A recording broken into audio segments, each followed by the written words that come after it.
Entonces, adelante, Armando.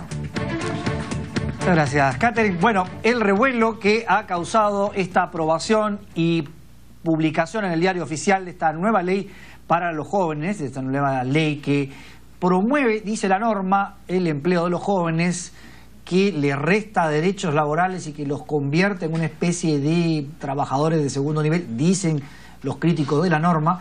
Está Marta Chávez con nosotros, ella es presidenta de la Comisión de Trabajo, la comisión, vamos a decir, proponente, y es ahí además es una de las defensoras de la norma. ¿Cómo está? ¿Qué tal, Armando? Buenos días. Bueno, una norma del Ejecutivo que al final exacto, terminan ustedes también. Las personas que actuamos por principio debemos actuar en favor de la verdad y de lo que creemos que es correcto.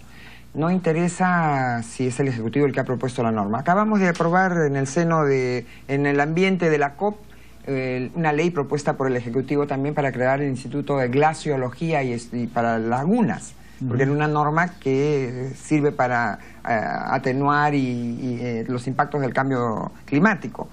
Hace 2 años aprobamos también y apoyamos la creación de una superintendencia de inspección laboral, porque creemos, y yo siempre en lo personal he sido, en mi calidad de especialista en derecho laboral, creyente de que el carácter protector del derecho laboral hacia el trabajador se efectiviza por parte del Estado a través de una buena inspección laboral. Es decir, no solamente que busque dónde hay fallas, sino evitarlas, educar a empleadores y a trabajadores sobre cuál es la mejor forma de cumplir la ley, ¿no? Entonces, esta vez me parece que ante una situación, Armando, en que hay decenas o centenares de miles de jóvenes que no tienen ningún empleo, que por lo tanto tienen 0 beneficios. ¿Hay una crítica que es ideológica, dirá usted?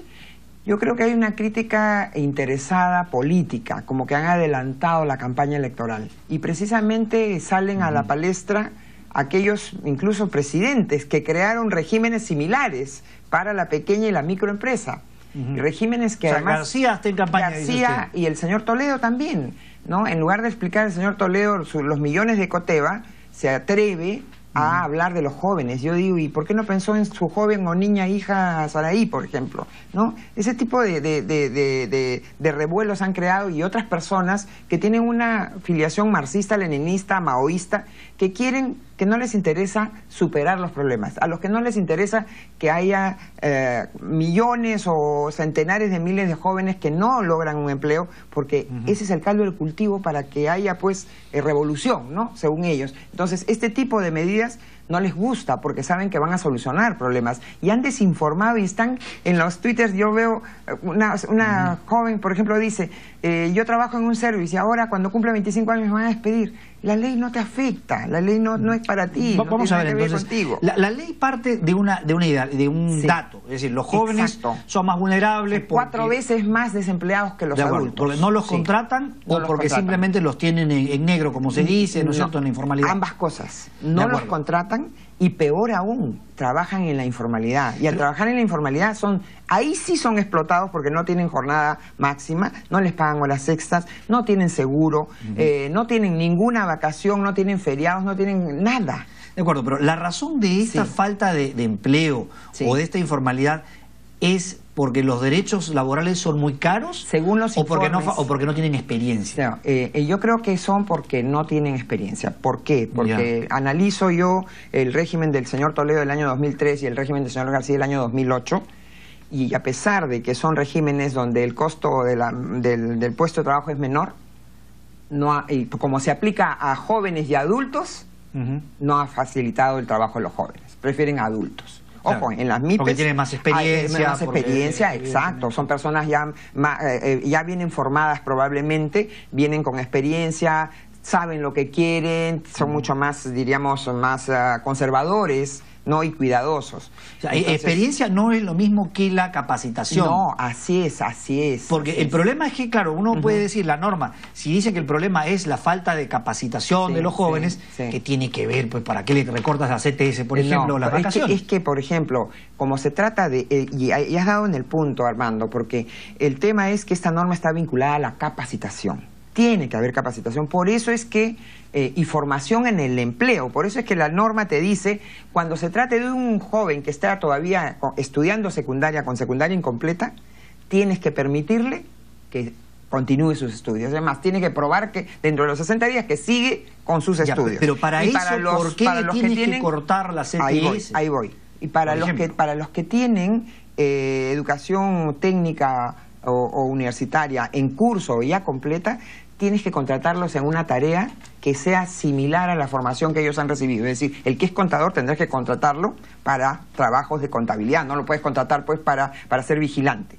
¿Y eso qué tiene que ver? Porque lo vas a entrenar, y por eso es que tiene sentido, aunque es discutible obviamente, tiene sentido que digas no CTS. ¿Por qué? Porque es un trabajo de entrenamiento. ¿Por qué tiene mitad de vacaciones? Porque es un trabajo de entrenamiento. Entonces, por eso es que no puede ser lo mismo que una persona, tú que ya tienes experiencia, así seas un joven, ya tienes experiencia y no necesitas esa capacitación porque ya la recibiste, tú sí, tu trabajo va a ser trabajo, pero el joven que entra a este régimen se supone que va a ser entrenado a la vez que va a trabajar. Por eso hay que abaratar ese puesto de trabajo. Por eso es que, por ejemplo, tampoco cabía el pago de las utilidades, porque si no los trabajadores que trabajan, diríamos, a tiempo completo, trabajan plenamente, dirían, ¿y por qué mi día va a valer igual que el del señor?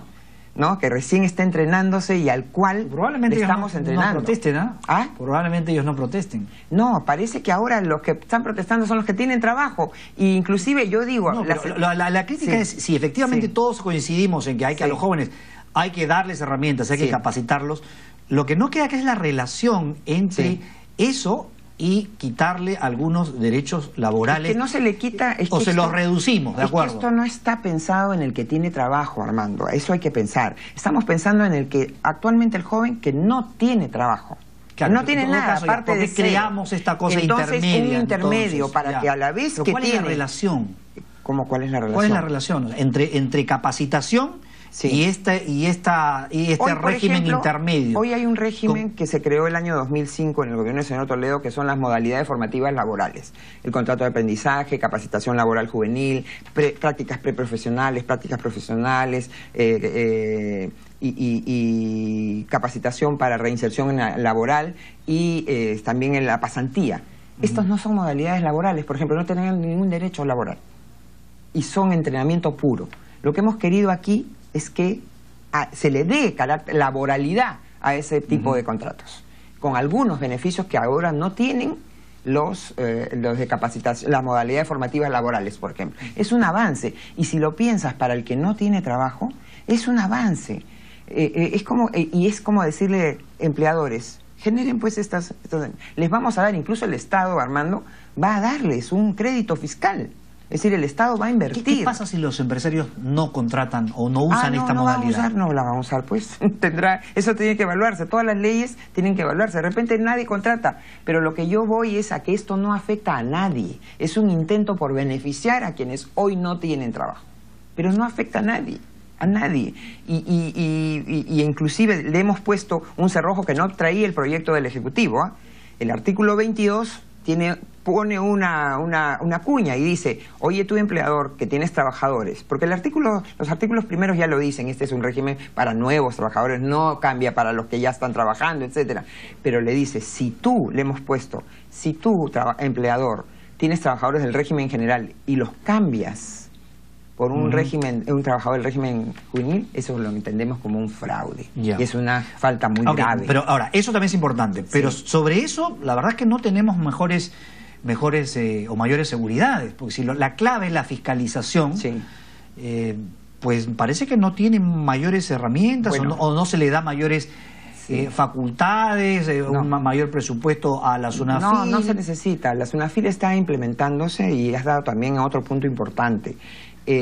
Todo el régimen laboral, el general y todo, está sujeto a la fiscalización. Pero eso es pensar que hoy por hoy la cosa funciona y la fiscalización no funciona adecuadamente. Y es más, te voy a decir, ayer también, a los que me siguen en Twitter, yo he denunciado una denuncia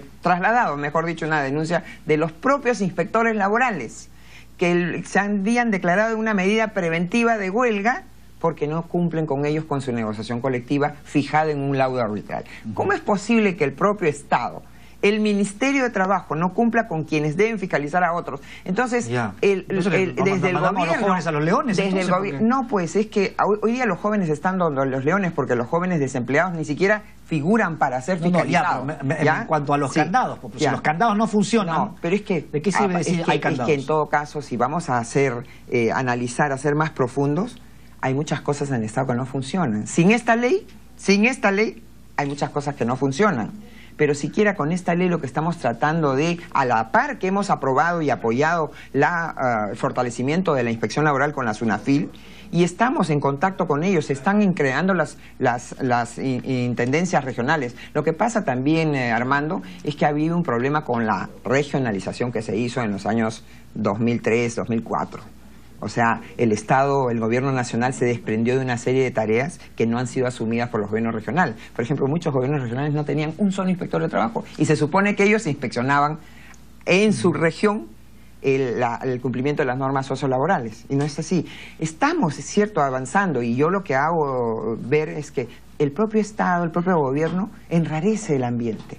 Y yo lo que tendría que decirle a los jóvenes, lean por favor la ley. Ahí he visto unos memes que están retuiteando algunos jóvenes con un artículo 38, artículo 40, artículo 80, no, sí, claro. Y la ley tiene solo 22 artículos. O sea, yo les pregunto... Bueno, y de hecho habría que ver, había una encuesta ayer que señalaba que la mayor parte de los jóvenes de ese rango de edad estaban de acuerdo con la norma. Pero es que es así, porque, y ahora me parece algo curioso que no puedo dejar de mencionar, las centrales sindicales están saliendo en contra de la norma, pese a que la norma dice que los trabajadores jóvenes que se acojan a este régimen tienen derecho a sindicalizarse, a presentar negociación colectiva, a declararse en huelga. ¿Qué pasa? ¿Las organizaciones sindicales no quieren sangre nueva? ¿Por qué la OIT, o un funcionario de la OIT, creo, critica la norma? Ha comentado, ni siquiera ha criticado, ha hecho los comentarios que todos nos hemos planteado. ¿Esto va a ayudar o no a salir de la informalidad? ¿Tampoco han leído la norma? ¿Ah? ¿Tampoco han leído la norma? No, sí ha leído la norma, pero el medio que rebota dice OIT critica.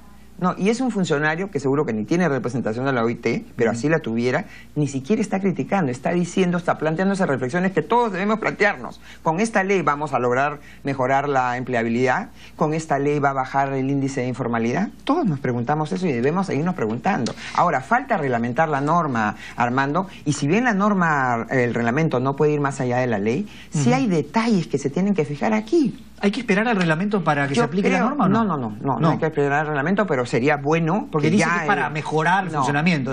No, es que el reglamento hace detalles que la ley no puede dar, ¿no? Por ejemplo... Pero hoy se pueden firmar contratos bajo esta norma. No, es a partir del 1 de enero todavía. Del 1 de enero, okay, sí, es un régimen recién comienza a partir del 1 de enero. Yo, por ejemplo, de todos estos debates que tengo en el Twitter, ya vi una cosa que debiera estar recogida en el reglamento. ¿Qué pasa si a pesar del artículo 22 que hemos puesto del candado, sucede lo que tú decías, ¿no? De que despiden a un trabajador del régimen general para contratarlo? Ese es un fraude. El despido del trabajador del régimen general tendría que ser nulo. Lo que le han pagado de menos al trabajador del régimen juvenil tendría que ser recompensado, ¿no? Esas cosas pues las debe decir el reglamento, por ejemplo. Tengo que cerrar, pero solamente una pregunta. ¿Hay votos para censurar la mesa directiva del Congreso? No estoy muy al tanto si se requiere la mayoría absoluta del número legal de congresistas o la mayoría de los que están. Creo que es la mayoría de los que estén presentes. Yo creo que si se logran tener... ¿Usted votaría por la censura? Sí, si es que no hacen... Hemos pedido todavía una medida transitoria, es que se convoque, necesitamos para eso 78 firmas, se convoque una legislatura extraordinaria, ¿no? Autoconvocarnos, diríamos, ¿no? Si no nos hacen caso en eso, yo creo que valdría la censura, ¿no? Muchas gracias, Congresista, por estar con nosotros. Gracias. Marta Chávez, presidenta de la Comisión de Trabajo del Congreso. Regresamos contigo, Catherine. Vamos a una pausa antes, regresamos.